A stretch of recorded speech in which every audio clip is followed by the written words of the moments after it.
Yeah, this new term, non-traditional, and it's actually different. It's considered different than when I say non-traditional. You might want to think that charity or third sector is non-traditional. That's not what we're meaning in the UK. It's actually meaning services that you would not think would be appropriate for that type of illness, disability, condition, etc. And I'm going to use the example of older people and falls and the fire and rescue service as an example of a non-traditional intervention that's now being used in the UK.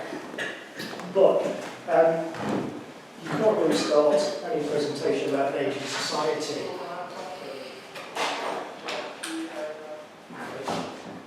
unless you start to think about the context in which that society is actually living to later life. And I came across this a number of years ago, but I really think it tells us what an amazing sort of job we've done with an aging society. Since ancient Egypt, there have been 250 to 300 generations. But actually, there have only been 2 or 3 generations that have ever reached retirement age, which is quite incredible, really. When you think that in Roman society, for example, if you got to 25, you were old. You were doing okay at 25. So this is a fantastic achievement in terms of the way we've managed to stop wars, control infection, and in a major way we've been able to assist people to live a longer life.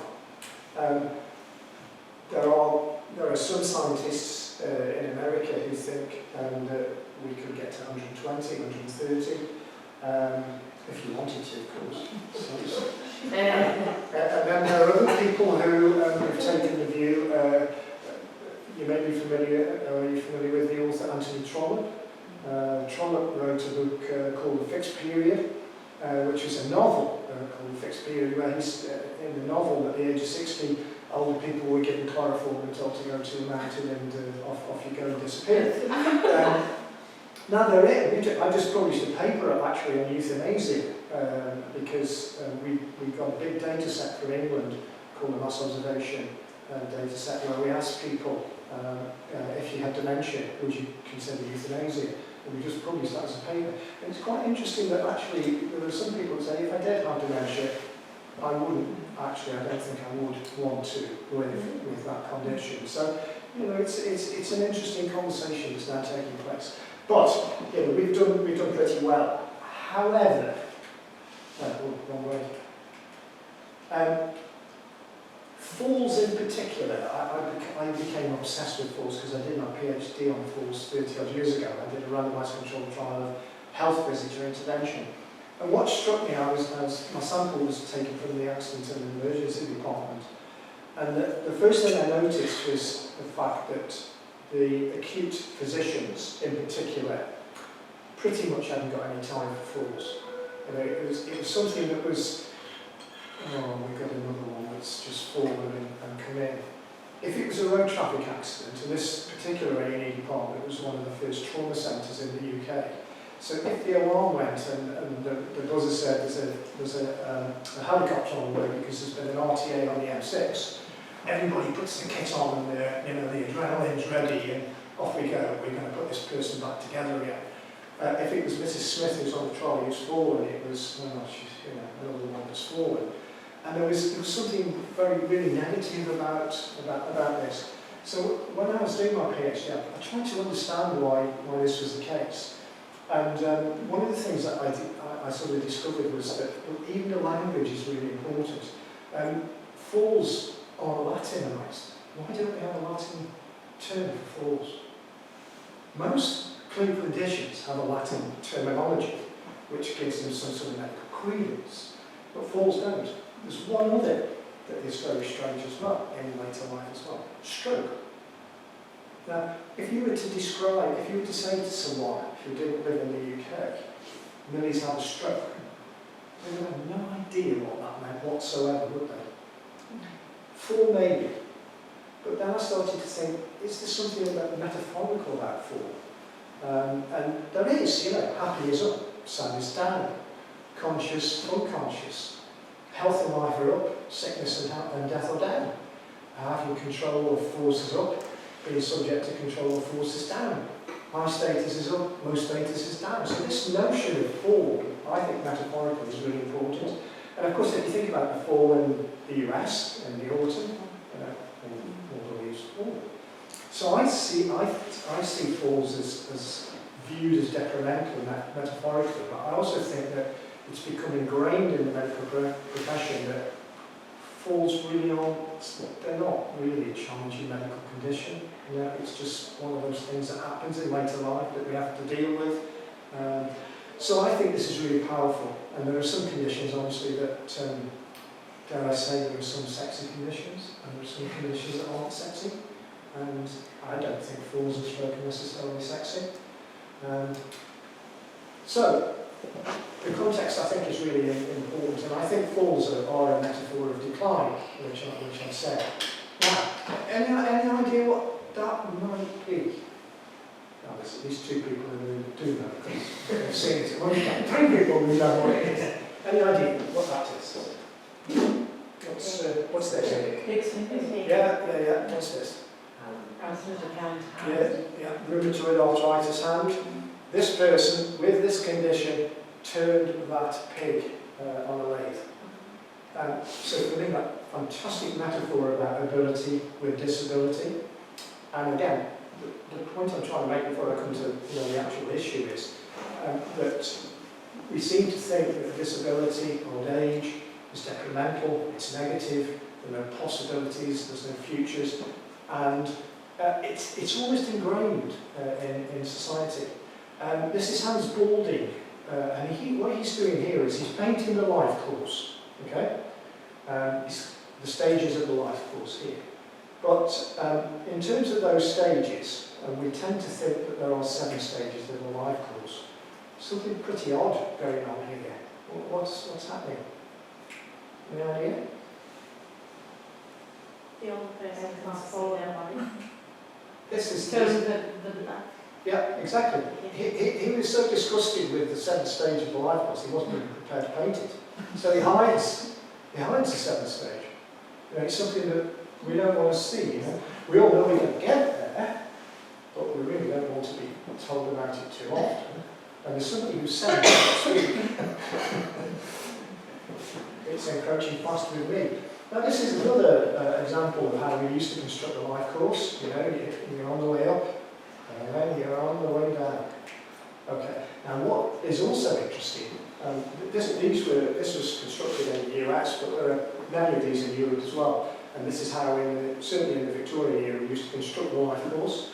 And you were on the way up, and then you came on the way down.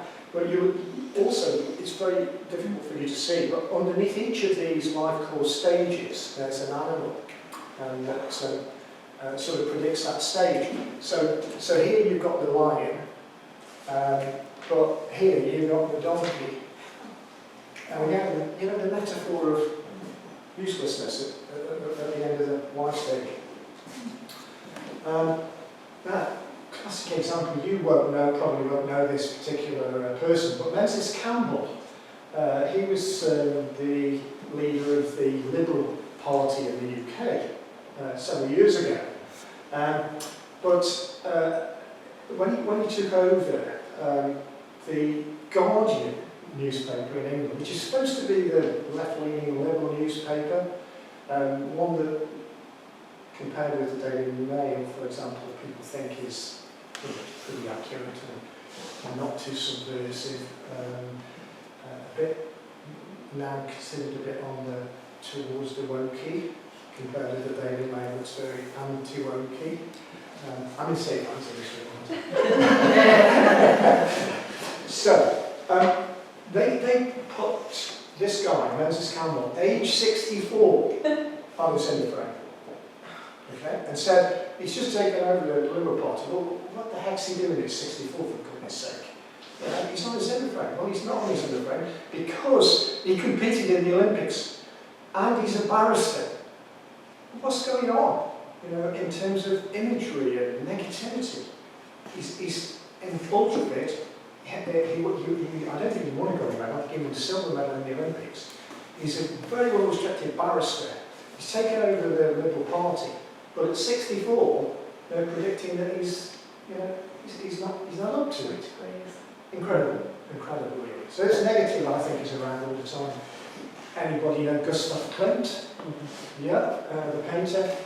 So again, elderly woman here with kyphosis. Nice, beautiful younger woman and child, but detrimental body. I love this one. Wally. Everything's falling out, the teeth are falling out, eyes are falling out.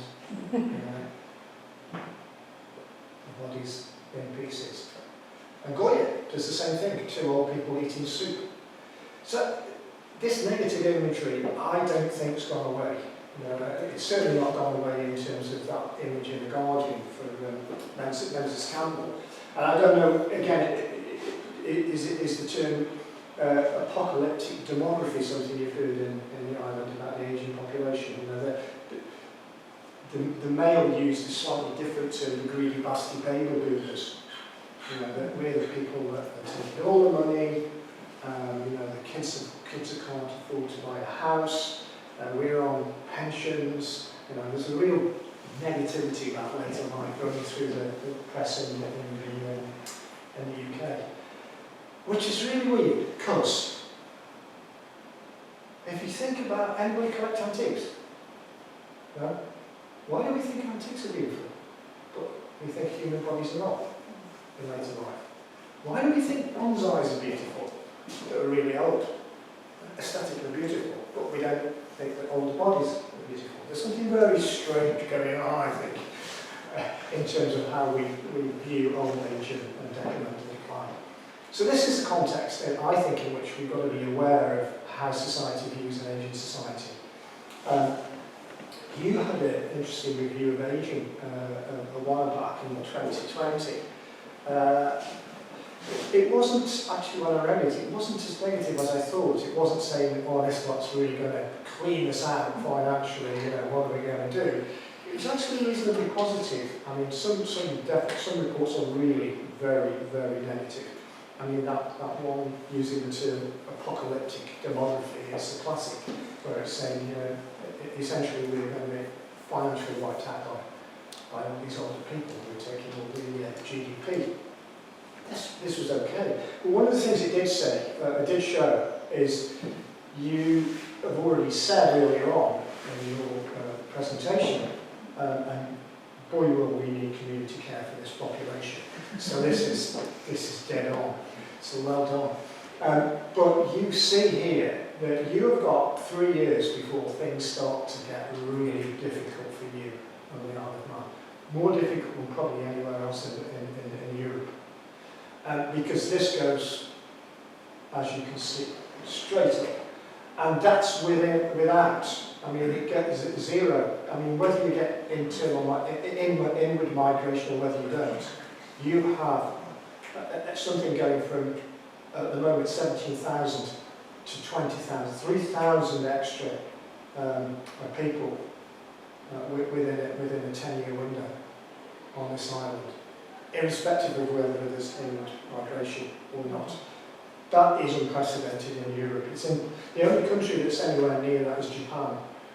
Japan's the most aging country in the world. The question is, what do you do about this? Now, in that report, I didn't see many recommendations about how this is going to be addressed. What I did see was that you need 600 new care home beds within the next 5 years. I don't know where 600 new care home beds are going to come from. And that's a heck of a lot of care home beds in a very short period of time. That's referring back to what Mara was saying about the nursing model, isn't it? That personal care model is supposed to keep people in the community. Yeah. So exactly. that's what that comes to. Exactly. Could it try and change back into home care, like keeping the elderly at home with family? Absolutely. That's what they're trying to do, what like Niall said, we have funding in community. They keep saying we need community, but they don't necessarily put the funding into Yeah. that place. And don't forget, one of the other, so I've got 3 jobs. I work at the university part-time. I'm the deputy chair of an orthopaedic hospital as well, and the senior non-executive director, and I chair 2 safeguarding boards as well. So wearing my safeguarding hat, I know that not all families get on, not all families are safe, not all families want to actually offer care for their older relatives. So you know, it may be philosophically the right way to go. Whether it's the safe way to go is often a different question, isn't it? So just to assume that a family are going to care for their grandparents, I think is misleading, to be honest, because I see where that goes wrong badly. And I read that you've had five self-made deaths in the last 2 years on the island. So I think we need to be. I think philosophically it's right that people should, you know, if we can keep them safe at home in the community, absolutely. But the caveat is it has to be safe. You know, it's not just there is no alternative. You have to be careful in the community. But either way, I think we need a mixed portfolio of hospital care, community care, what I would call sort of intermediate care, where people, you know, they might get one day in a day centre, or 2 days in a day centre. I think it's going to be a tiered system. But whatever it is, you need to be planning it now, because this is going to happen in 3 years' time.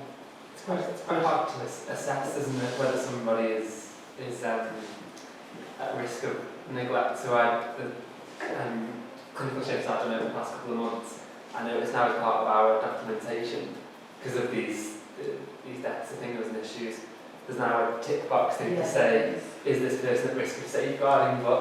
And I mean that's a big question for a quick visit, isn't it? That we just need to know one route, and I find if I tick no, because often it is no, because often and then in 2 years they're going to come back to me and say, you tick no, and you said there wasn't, and this person's had, and it's challenging, isn't it? It's very challenging, yeah, absolutely. This is the second time to the island. The first time I came was 20 odd years ago when I asked me to come and actually do a week's education on elder abuse at the time. And because you didn't have, at that point you didn't have legislation, you do now. And I think we're all struggling with that one, because we don't, at one point we don't want the state intervening inappropriately, but on the other hand, where we do have concerns, you know, we have a moral duty to try to protect people, and it's getting the balance right, isn't it? Which is always tricky. I think there's also some cultural work that needs to be done around that, because people before may have had a sense of duty, that when you have a relative, it's your duty to look after them, and now people have lost that sense of duty. Yeah, you see it in different cultures around the world, because they're collective cultures and we're like individual cultures, independent. I think you can trace by it might be political statement. There is no such thing as society. It was bandied about by a certain political party. That was Margaret Thatcher, wasn't it? Yeah. And it was all, I'm all right. And then people... I think there are definitely different familial values or fulfilling piety. However, again, we've got to be very careful when we say a society this or a society that. So, for example, over 20 years ago, I wrote a paper with Alex Chan, a guy who was professor in Hong Kong, and the paper was about elder abuse in England, but elder abuse in Hong Kong. And what we were saying is that there are different manifestations. So in the UK, I was describing financial abuse, for example, you know, wills being changed, houses being, etc. He was describing how older people, because they live in multi-generational accommodation, so you may have 3 generations living in a 1-bedroom flat in Hong Kong. What was happening is the younger generations were taking the elderly people in the ferry over to mainland China, taking them to a hospital and dropping them in reception, and then they're going back home to Hong Kong. We're just literally going into China. And we still see that in some countries. But the idea, you know, there's this assumption that in the Far East that ageing is revered. It is, it may well be in certain communities and others. I'm not convinced. So we've got to be very careful that we don't say, oh, it's fine in 50 minutes. Oh my God! Sorry. Oh, right. So, if that wasn't bad enough, look at this one. This is your dependency ratio. So, do you know what dependency ratios are? Essentially, it's the amount of people you've got who are able to care for your ageing population. So it's the number of people roughly under the age of 20 who are available to look after the people over the age of 65. You can see what's happening. At the same time that your population is going that way, the people able to care for people are going that way. And it goes, so for every person over 65 here, you've got 1.7 people who are able to care. It goes down here to 1.45. So you can have a really, really stretched service. And that's not counting immigration. Sorry? And that's not, none of those numbers are counting immigration. So it was 1,400 over 65 in last year, new residents down 1,400. 1,400. It's going, well, the prediction says it's going to go to 2,200. To that per year. And another 800 by 2036. But is that natural aging of the resident population, or is that immigration? No, that's natural. Yeah, so this immigration on top of that. Oh, exactly, yeah, absolutely. Depends if they're coming over and having kids as well, being raised. It's here, those if it's right. around. Yeah. Yeah. Well, the Ireland plan identifies me 15,000 more people here, of which are all young professional, But economically, economically active, I think. So. yeah, but economically it's much more attractive to retirees. Yeah, but that's their solution. You asked before, what's the solution to our aging population? That's the solution. Yeah, I mean, I think, Apparently. I think 50,000 is very optimistic. I think so. We all think that. And why would you come to the Isle of Man unless you're getting paid more than you're getting paid in England? Well, that's We get tax less. you get tax less. I know nurses are just been given a And you have no Two point extra something. tax. So that's why open for it. yeah. But if you look at Jersey, so I've done quite a bit of work in Jersey. Jersey had this problem a little bit before you, and they said, oh, we'll just import nurses. It never happened. Because people just didn't want to go. And I don't know if it's the same here, but in Jersey, you can't own a home, for example. There are restrictions. So I guess what I'm pointing out is it's going to be tricky. This really is going to be tricky for you. And if that's the case, if we have got these manifestations, and those are the dependency ratios, and even with zero, you're going from, with no migration in, you've got 1.56 down to 1.44. So you've got less people to care for that population that's increasing, essentially. So the question then is, I collect bonsai, by the way, isn't that gorgeous? That's a quote art plant. I haven't got one. I haven't got a Podocarpus chinensis. I'll show you what I have got in a minute. But that's a really nice one. In your recommendation that the report you were showing earlier, it says a fit-for-purpose workforce model needs to be developed to reflect the emerging needs of the new model of care, but I'm not sure as it tells me what the new model of care is, unless you can tell me, because it doesn't.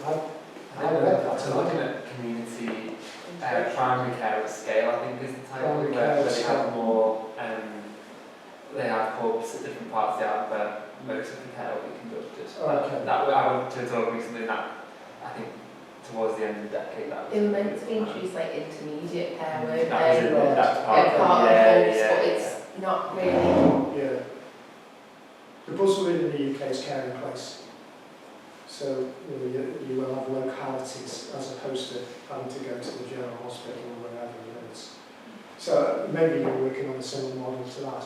And then it goes on to talk about potential skills and workforce. And that's why I think, I'm going to talk to you now, we've only got 15 minutes left, about the fact that I think you will need different types of workforces. And it won't necessarily be the traditional nurse, physio, OT. I think there's going to be completely new roles that are going to have to be developed.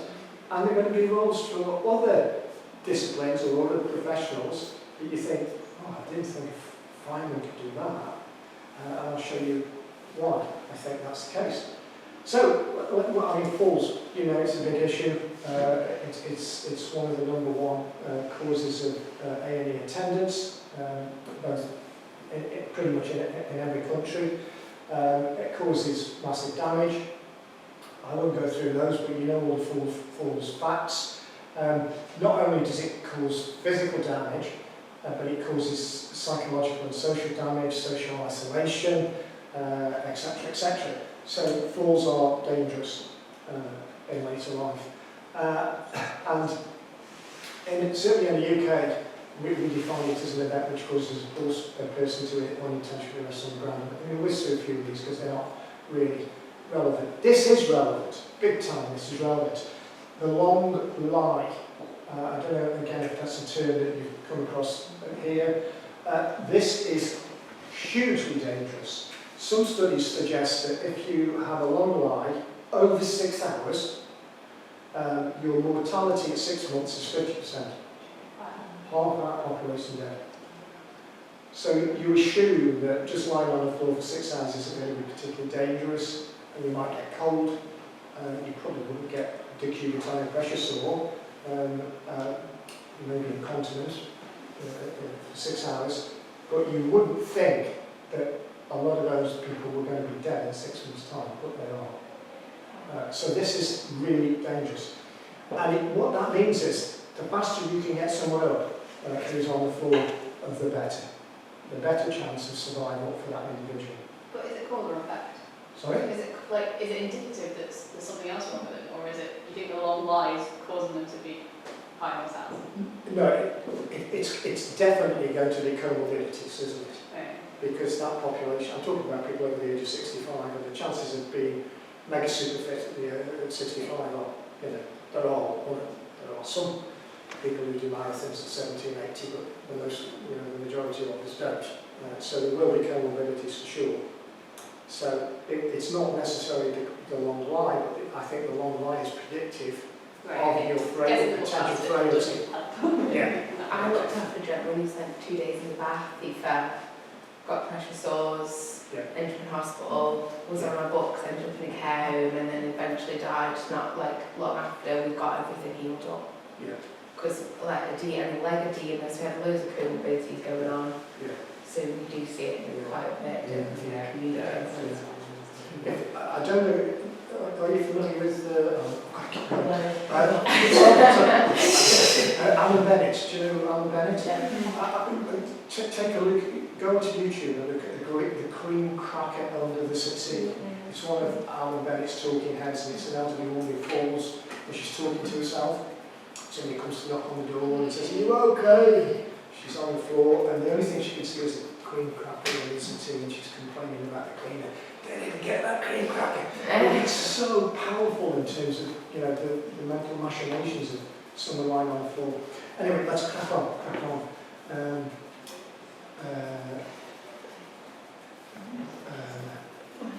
So this is the important issue. An injury is not always present following a fall, and in these circumstances, it's possible to mobilise a community-based response. And that is exactly what we've started to do now in England. There are two advantages.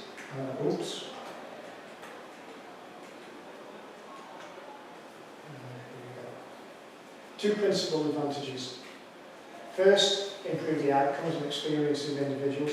And second, this is important, release emergency ambulance response resources to the most critical demand. We've had chaos over the last 6 to 12 months in the UK. In fact, we think over 3,500 people died in ambulances waiting to get into A&E. So you don't want to be using ambulances unless it's absolutely essential. So what's been mandated in the UK, the Department of Health has said that all integrated care boards, which is our new governance structure, have to have a full geographical coverage between the hours of 8 and 10, 7 days a week, and it's got to be a community-based alternative to double crewed ambulance responses for level 1 and level 2 falls, which is level 1, you can see no illness, level 2, minor illness, minor injury or illness. So these individuals are they've had a fall, they're not injured, they might have a few bruises, they've not got a fractured neck or femur or anything more serious, but they've had a fall. And what's happened, what we've got then is we've got with coverage. And the ICB, the Integrated Care Boards now are commissioning various local authorities as well, but in many areas it's the fire and rescue service that are being commissioned to go out to these individuals, get them off the floor, get them out of the bath, put them in bed, put them on a chair, but they're also starting to do other things as well, the fire and rescue service. Now, the reason that the fire and rescue service has changed is because they are a trusted service, which you'll be aware of. Any idea why they're a trusted service? No? Well, one of the reasons is the fact that they're a uniform service, 5 minutes uniform, they're a uniform service, yeah? They can't section you, they can't take your kids away, they can't arrest you, but they can save your life. So they're not seen as the state intervening. You know, people welcome the fire service. So they get through doors that other people can't get through. And that's what they're doing in the UK now. Oh, that's an amazing one, that is. That was dug up in the street yeah, look at the route on that. I mean, you'd need a crane to get in your garden, but wouldn't it be worth it? Yeah. So what we evaluated this intervention that's been taking place. Sorry about the numbers here. I'll just have to throw them at you as fast as I can. But you can see it.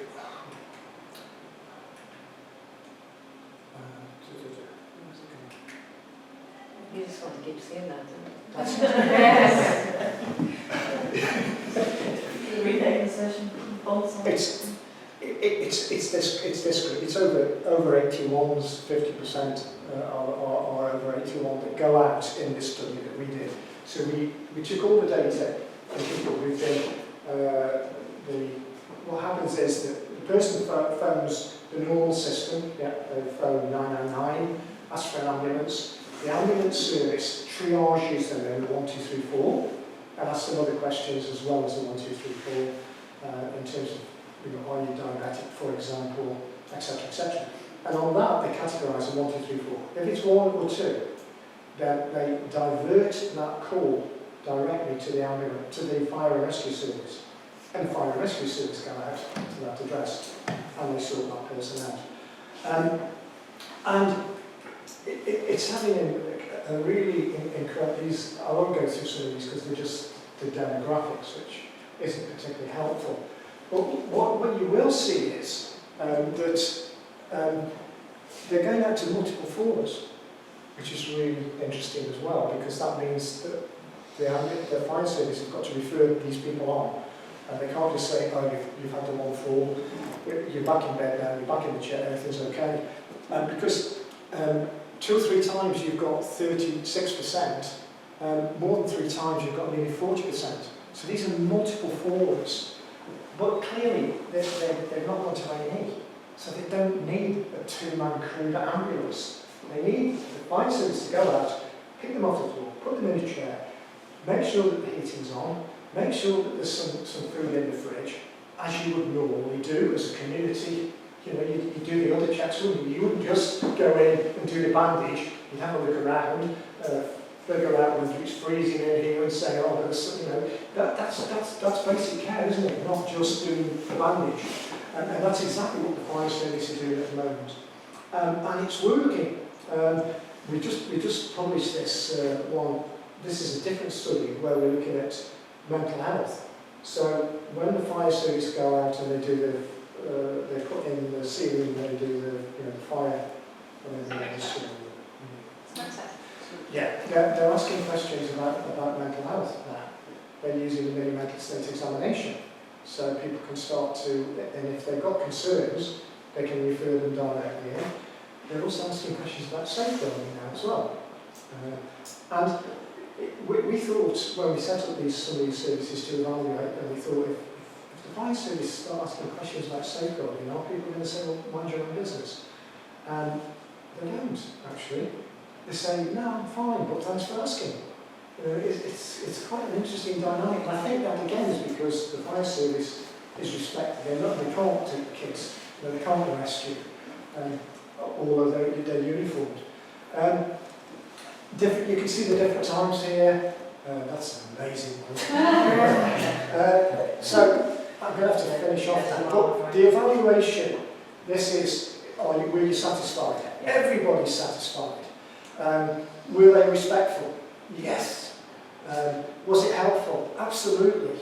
And then you've got these fantastic quotes. From my experience, this is the fire rescue service. We're finding quite a few more people that are vulnerable out there. It's not just that we're picking somebody up; they're doing other things. You know? And they've seen stuff, early doors, that maybe the GP would never see, or when they do see it, something catastrophic's happened. They've fallen and gone to A&E. And it goes on. You know, I've fallen several times and been on the floor for 20 hours. It was horrendous and resulted in a hospital stay because of length of time. I was on the floor but had no injuries at the time of the fall. Why do I need to go to A&E? And you know, once you get to A&E, in, not out. I'll call it. I'm sorry. It's all right. But, I mean, I did give you an extra £5 as well. It's a We could have listened to you, we just couldn't have listened. Thank you so much. Pleasure. Paul's around.